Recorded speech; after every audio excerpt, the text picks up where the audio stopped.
Hello everyone, myself Shweta Shah. I am your instructor for the subject Computer Organization and Architecture. In this session, we are going to start with Unit 2, that is Basic Computer Organization and Design, and we are going to see today the topic that is Instruction Code. Before starting with the topic, let me see what are the outlines for this Unit 2. These are like instruction codes, computer registers, timings and control for the registers, computer instructions, then we will see instruction cycle, register reference instruction, memory reference instructions and IO reference instruction and interrupt cycle. Then we will see the complete computer description, and lastly we will see the design of the accumulator unit. So let me start with our topic, that is instruction code. Before starting with this instruction code, let me see some terms like program. A program is a set of instructions that specifies the operations, operands and sequence by which the processing has to be occurred.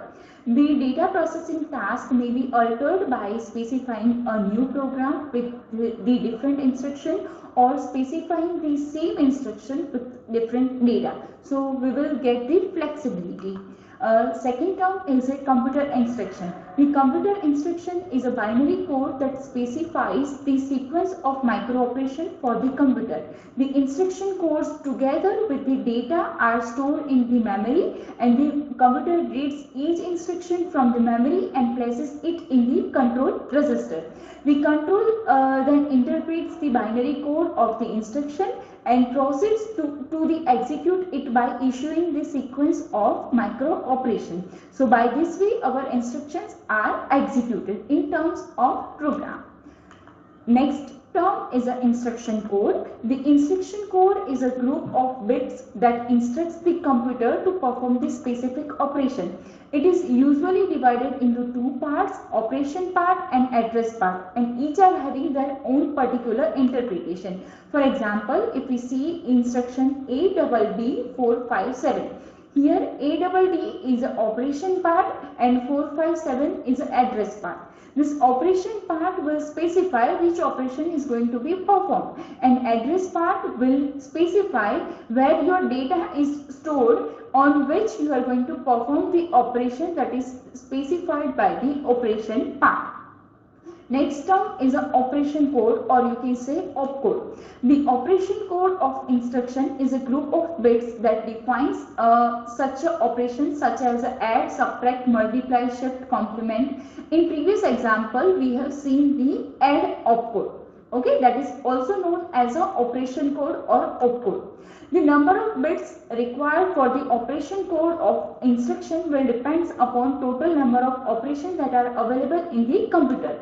The operation codes must be consist of at least n bits for a given 2:n distinct operation. So for each and every operation we will provide a distinct bit pattern.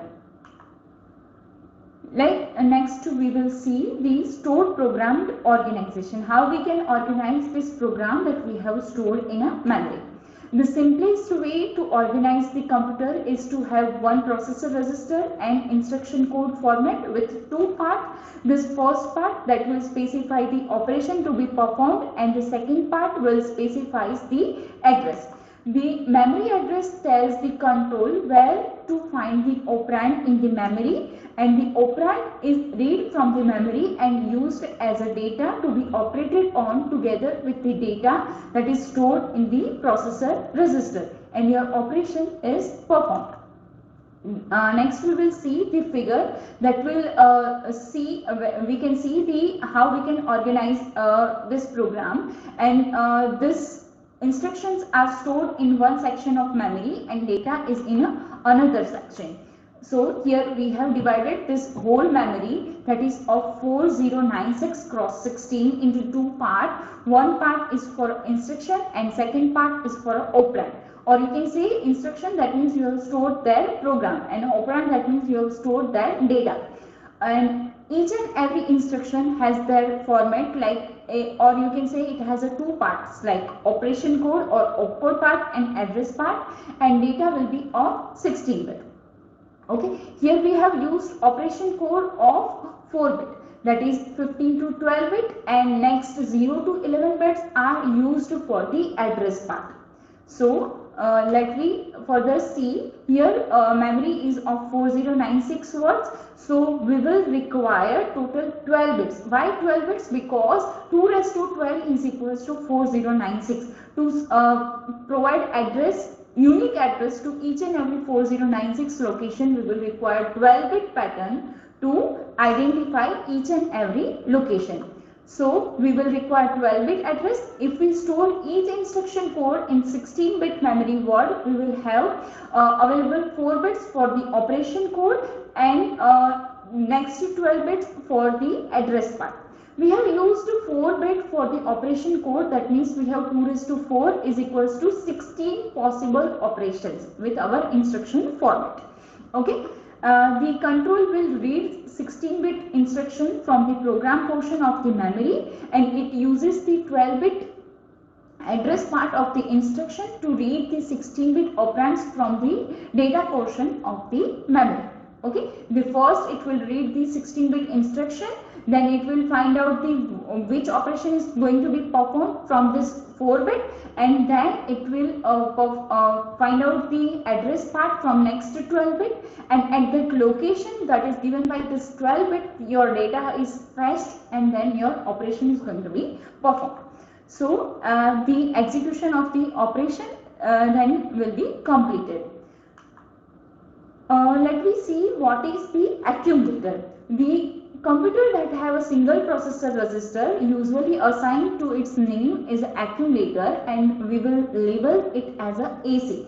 As we have discussed, for simplicity we can use one processor register, and you have stored your data in forms of instruction which having 2 parts.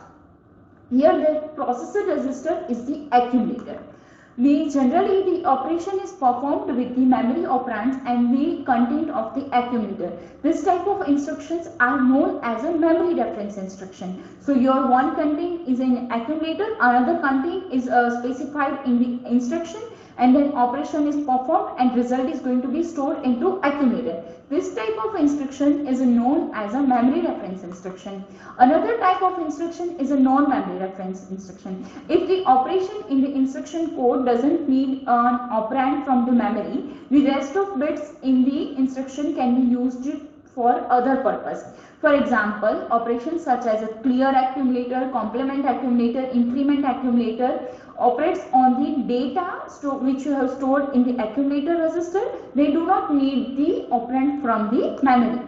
For this type of operation, the second part of the instruction code, that is bit 0 to bit 11, is not needed for specifying the memory address. It can be used to specify other operation for this computer like clear accumulator, complement accumulator, and so on. And this type of instruction is known as a non-memory reference instruction.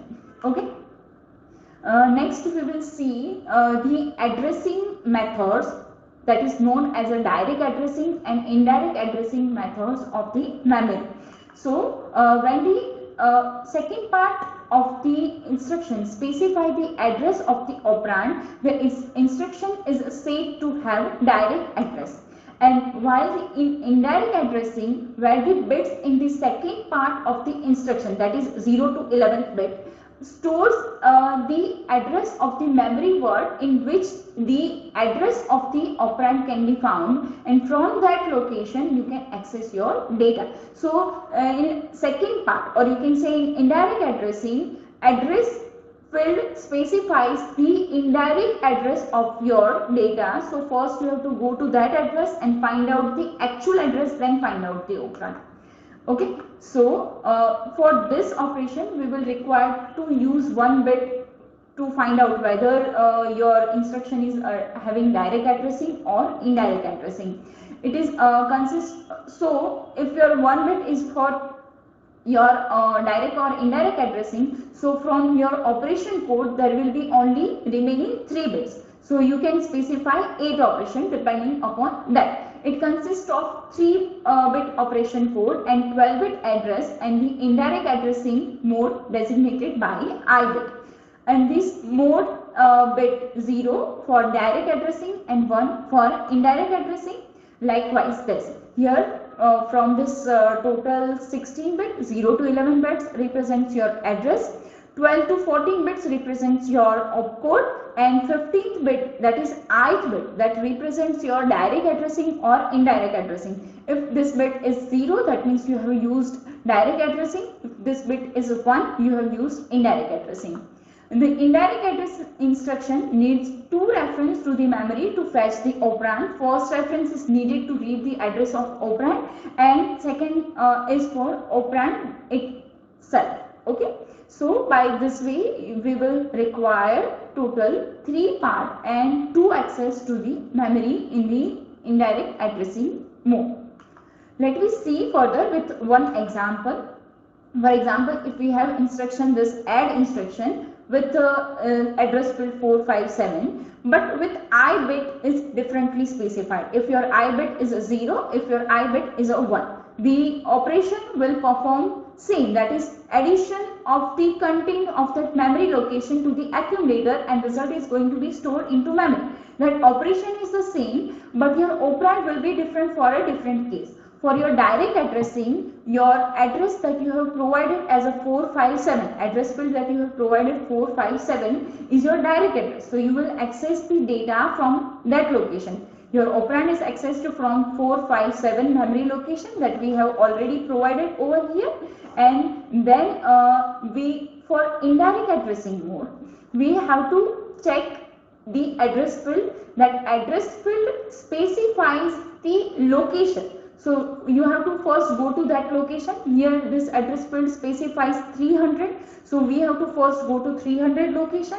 Then we have to go to the location that is stored at 300 location. At 300 location we have stored 1350. So 1350 is accessed second time. We have access to memory second time. And then operand from that location is accessed, then added to the accumulator, and result is going to be stored into accumulator. So in direct addressing, you are provided with directly address in the instruction. In indirect addressing, you are provided the indirect address. You have to first go to that address, find out the actual address, and then go to that actual address, find out the operand and perform the task. Okay, so by this way you can use this direct addressing and indirect addressing. This is what we have discussed earlier for this example. So we are ending our today's session over here. If you have any query, then you can contact me.